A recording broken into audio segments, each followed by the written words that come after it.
Hey, man, we got an EZGO here. Gas. The clutch spring broke on it. Look at the clutch spring. You can see that it's clearly broken in half, but it should be like this. Instead, it broke.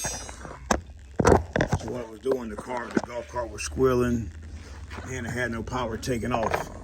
So what we're going to do, I'm going to show you how to change and put a new spring in it.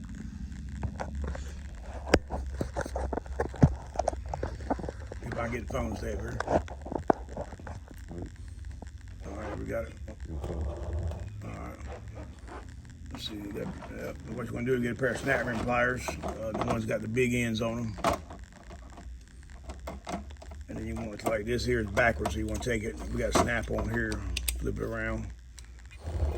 DJ this here. Same time, teach my brother. Yeah, I got it backwards myself.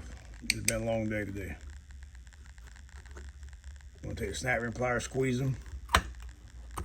Now the spring broke on here, so it ain't gonna pop off, but if the spring was connected and not broke, that would pop off and fly about 30 foot in the air, so make sure you hold tension on it. If not, it will hit you in the head, or hit your wife in the head, or whatever. And if you want to hit somebody in the head with it, just have them stand beside you. I got a couple people I want to hit in the head. All right, Jay, now for the hard part here. You can see here, that's your new spring. This is your old spring here. You can see it broken half. Been like that for a minute because everything rusted. What we're gonna do now is the hard part. You got to you got to push that down, Jason, while I do this here. But it's a beast. It's got some tension on it. You gotta let me get that too. All right, go ahead.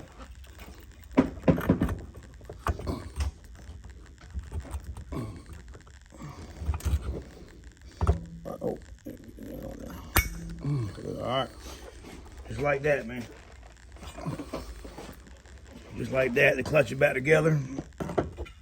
Clutch will have power. This is my clutch puller I pulled it off with. I did one day about a year ago. Me and another guy, and he couldn't hold it down, so it flew off, and we haven't found it to this day.